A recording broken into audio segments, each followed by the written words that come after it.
Scene shift होता है कुछ समय के बाद और हमारे हीरो ने अपने रिंग को पहन लिया था और वह उसे गौर से देखता है। फिर वो एक कमांड देता है और भाला तुरंत उसके रिंग के अंदर एब्जॉर्ब हो जाता है। वेंडाओ हैरान होता हुआ इसे देखता है और कहता है, भाई सू, अब तो तुम्हारे पास 3 रिंग आ चुके हैं। लग रहा है तुम बहुत अमीर आदमी बन चुके हो। बताया जाता है वेंडाओ को यहाँ 50 के अंदर रैंक करने के कारण 400 क्रेडिट पॉइंट्स दिए गए थे। हीरो कहता है कि उसे इतनी सारी चीजों की जरूरत नहीं है, तो वो एक को इक्विपमेंट डिपार्टमेंट के अंदर बेच देगा। फिर वो एक पिल को निकालते हुए सोचता है कि ये किस काम आएगा, क्योंकि इसकी जानकारी के बारे में भी बताया नहीं गया था। वेंडाओ कहता है कि उसे इसमें ईवा एआई की मदद लेनी चाहिए। हीरो तुरंत ईवा को बुलाता है और वह इसे स्कैन करने लगता है। स्कैनिंग पूरी होने के बाद एआई बोलता है कि ये एक 5th ग्रेड का निंग सिंग स्पिरिट कंडेंसिंग पिल है, जो कि एक लेवल का आध्यात्मिक संसाधन है और ये स्पिरिचुअल पावर को बढ़ाने में मदद करता है, जो 5th टियर से नीचे वाले हैं। सो ईवा की इस जानकारी को देखते हुए काफी ज्यादा हैरान होता है। तभी वेंडाओ कहता है कि ये एआई बहुत ज्यादा स्मार्ट है,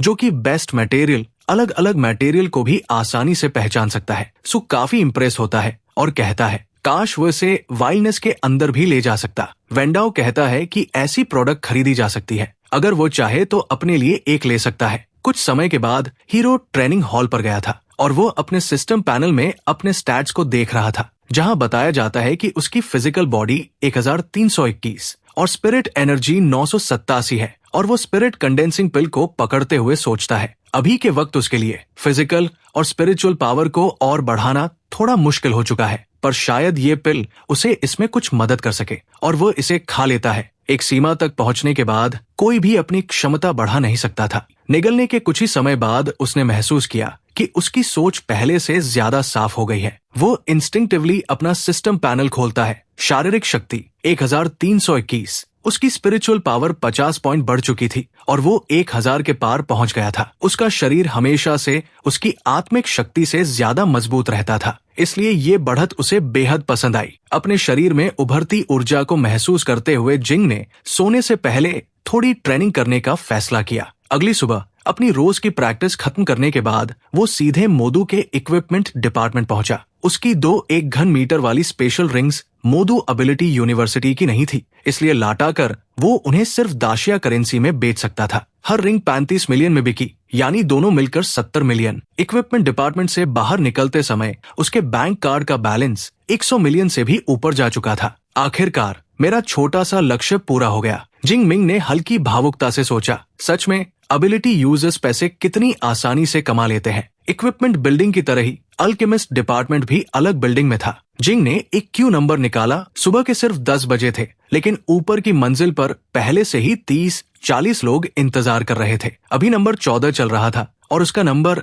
43 था। उसे शायद 1 घंटे से ज्यादा इंतजार करना पड़ेगा। वो कुछ देर दूसरी मंजिलों पर घूम सकता था, लेकिन उससे कुछ ही मिनट बीते, इसलिए उसने एक खाली सीट ढूंढने का फैसला किया। लेकिन जैसे ही वो बैठने जा रहा था, उसके पास से एक हैरानी भरी आवाज आई, जिंग तुम भी यहाँ? आवाज जानी पहचानी थी। उसने मुड़कर देखा और जैसा उसने सोचा था, जियांग सुई वहां खड़ी थी। उसे देखते ही जिंग के हमेशा गंभीर चेहरे पर हल्की छेड़ने वाली मुस्कान उभर आई। सोचा नहीं था तुमसे यहाँ मुलाकात होगी। जियांग सुई के गोरे गाल हल्के गुलाबी हो गए। उसे कल रात की बात याद आ गई, कैसे उसने जिद करके जिंग से कहा था कि वो उसे घर तक सहारा देकर छोड़े। उसका वो मजबूत गर्म हाथ अभी भी उसके मन में महसूस हो रहा था। कुछ पल झिझक कर उसने पूछा, अच्छा तुम यहाँ उस गुफा में मिले औषधीय जड़ी बूटियां बेचने आए हो? जिंग ने बताया कि वो 2 मकसद से आया है। पहला, जड़ी बूटियां बेचना, और दूसरा, अगर कोई अच्छा अल्केमिस्ट मिल जाए तो उनसे दवाइयां बनवाना या सामग्री प्रोसेस करवाना। इससे साबित तौर पर उसकी एफिशिएंसी बढ़ जाएगी।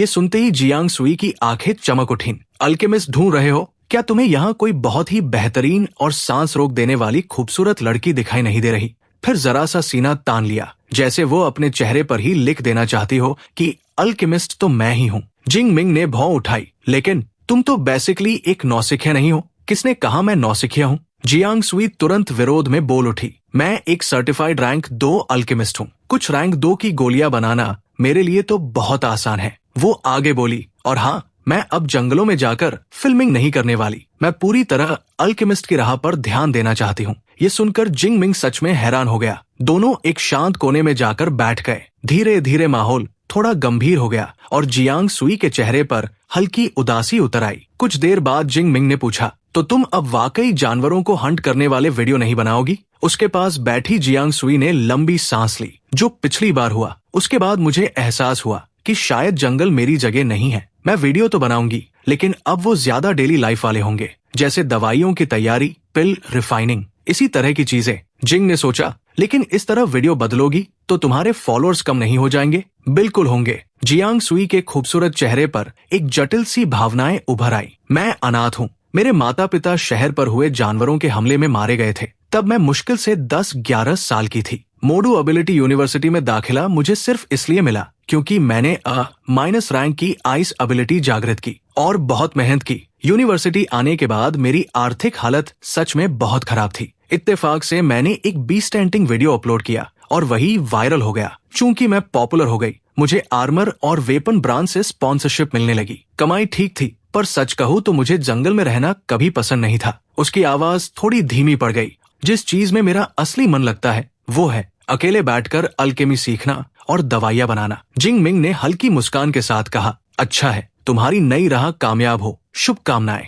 इतने में एक सवाल उसके दिमाग में आया, रुको, तुम तो आइस टाइप एबिलिटी यूजर हो, फिर भी अल्केमिस्ट बन सकती हो? मैंने सुना था सिर्फ फायर टाइप ही ये काम कर सकते हैं। जियांग सुई अब पहले वाली उदासी से बाहर आ चुकी थी। वो मुस्कुराई और बोली, तुम सच में अल्केमिस्ट के बारे में बहुत कम जानते हो। अगर तुम्हारे पास एक सही कड़ाही या फर्नेस हो तो कोई भी ऊर्जा आधारित क्षमता को आग में बदला जा सकता है। तुम्हारी एबिलिटी जितनी मजबूत होगी उतनी गर्म लौ बनेगी। यहाँ तक कि तुम्हारी बिजली वाली क्षमता भी दवाइयाँ तैयार करने में इस्तेमाल हो सकती है। ओह, ऐसा होता है। जिंग मिंग को अब पूरा समझ आ गया। उसने अपनी स्पेशल रिंग से एक लकड़ी का डिब्बा निकाला। मेरे पास जितनी भी औषधीय सामग्री है सब इसमें है। जो तुम इस्तेमाल कर सको कर लेना। तुम सच में मुझसे मदद चाह रहे हो? जियांग सुई पलके झपकाकर बोली, फिर तुरंत मुस्कुराई। अगर तुम इतना भरोसा कर रहे हो तो मैं भी पीछे नहीं हटूंगी। 1 हफ्ते में तैयार गोलियां तुम्हें दे दूंगी। जिंग मिंग का फोन बजा। कॉल प्रोफेसर योंग शेनहिन की थी। जिंग मिंग,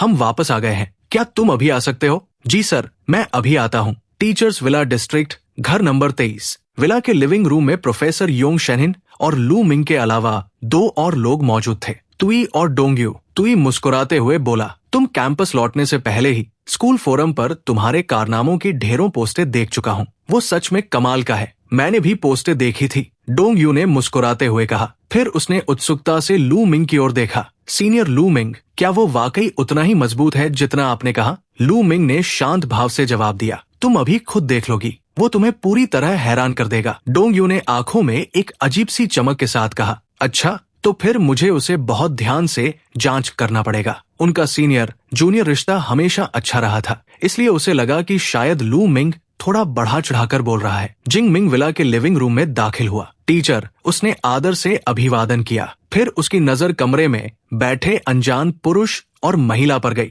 लेकिन जैसे ही उसने लू मिंग को व्हीलचेयर में बैठा देखा, उसका चेहरा तुरंत बदल गया। सीनियर लू मिंग, आपको क्या हुआ? लू मिंग ने धीमी सांस लेकर कहा। वो वोंग लिन था। उसने एशियन गिल्ड को चारे की तरह इस्तेमाल किया ताकि राक्षसों को आकर्षित कर सके। गिल्ड को भारी नुकसान हुआ और मैं गंभीर रूप से घायल हो गया। उस कमीने वोंग लिन से मैंने लड़ाई की। मैं घायल हुआ, लेकिन वो भी चोट खाकर भागा। प्रोफेसर योंग शेनहिन बोले, इसी वजह से मैं फ्रेशमन परीक्षा में शामिल नहीं हो पाया। ये सुनते ही जिंग मिंग के हाथ कसकर भींच गए। हरामी, लेवल 8 ग्रैंड मास्टर, एक ऐसा व्यक्ति जो पहाड़ हिला सकता है, समुद्र बांट सकता है और इतना नीच निकला। जिंग समझ रहा था कि उसकी मौजूदा शक्ति से वो लू मिंग का बदला लेने की सोच भी नहीं सकता। अगर वही हालात उसके सामने आते तो शायद वो बच भी नहीं पाता। इस दुनिया में अगर तुम मजबूत नहीं हो तो ताकतवर लोग तुम्हें दबा ही देंगे। माहौल भारी होता देख योंग शेनहिन ने उसका कंधा पकड़ा। जिंग मिंग, अभी उस बात पर मत अटको, इधर आओ, मैं तुम्हें परिचय करवाता हूँ। ये तुम्हारे सीनियर तुई और ये तुम्हारी सीनियर सिस्टर डोंग्यू, दोनों 2nd ईयर में है। सधा हुआ स्वभाव लिए तुई खड़ा हुआ और हल्की मुस्कान के साथ बोला, तुमसे मिलकर अच्छा लगा जूनियर ब्रदर। मैंने सुना था टीचर ने नया छात्र लिया है, लेकिन मैं पूरा समर कैंपस के बाहर था, अभी कल ही लौटा हूँ। ओह हाँ, तुम्हारे लिए मीटिंग गिफ्ट। उसने उसे एक छोटा लकड़ी का डिब्बा दिया। ग्रेड 4 ओरिजिन एनर्जी पिल। इसे लेने से एबिलिटी की साधना करते समय ऊर्जा अवशोषण बहुत बढ़ जाता है। डोंग्यू भी हंसते हुए बोली, मैंने तो कुछ खास तैयार नहीं किया, लेकिन मैं तुम्हें 200 कोर्स क्रेडिट ट्रांसफर कर देती हूँ। धन्यवाद सीनियर ब्रदर, सीनियर सिस्टर। जिंग ने सम्मान पूर्वक दोनों के उपहार स्वीकार किए। तभी लू मिंग ने मुस्कुराते हुए कहा, सीनियर सिस्टर डोंग, मुझे पहले शक कर रही थी। जूनियर, अब खुद बता दो, तुमने दाखिला लेते ही 4 रैंक बिजली वाली बैटल तकनीकें सीख ली थी, है ना? जिंग मिंग हल्का हंसते हुए बोला, सीनियर लू मिंग सही कह रहे हैं। क्या सच में? डोंग यू कुछ बोल पाती उससे पहले ही तुई दंग रह गया।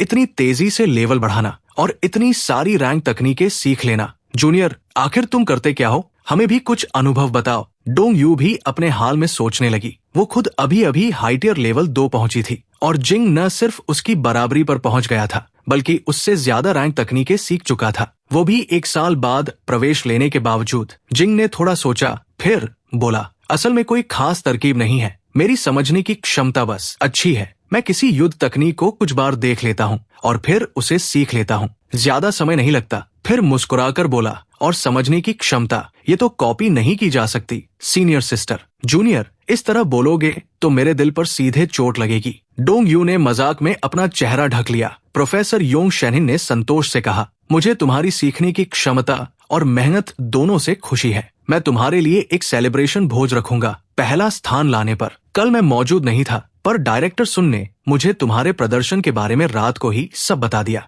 जिंग मुस्कुराया, कुछ नहीं था, वे लोग ही बहुत कमजोर थे। फिर उसने कहा, अच्छा टीचर, मैं चाहूंगा कि आप मेरी एक कॉम्बैट तकनीक की जांच करवाने में मदद करें। इससे पहले कि टीचर कुछ कहें, तुई उत्साह से आगे बढ़ाया, सीनियर ब्रदर लू की तो हालत ठीक नहीं है, वे हिल भी नहीं सकते, तो क्यों न मेरी परख कर लो। टीचर को तकलीफ देने की जरूरत नहीं है। तुई के चेहरे पर स्पष्ट उत्साह था। जिंग मिंग ने आंखें झपकाई और थोड़ा संकोच से बोला, ओह, क्या ये ठीक रहेगा? जिंग मिंग ने शांत आवाज में कहा, rank combat technique underworld thunder armour. उसके ये बोलते ही कमरे में बैठी चारों लोगों की आंखों में एक साथ चमक आ गई। किसी ने उम्मीद नहीं की थी कि जिंग वाकई रैंक कॉम्बैट टेक्निक की जांच करना चाहता है। तुई तो सिर्फ थंडर लोटियर था, अंडरवर्ल्ड थंडर आर्मर जैसी रैंक तकनीक की डिफेंस तो वो छू भी नहीं सकता था। अंडरवर्ल्ड थंडर आर्मर, रैंक तकनीक। तुई ने तेज सांस खींची। माफ कीजिए, मैं खुद ही बोलकर बीच में पड़ गया। विला के पीछे ट्रेनिंग फील्ड में योंग शेनहिन और जिंग मिंग आमने सामने खड़े थे।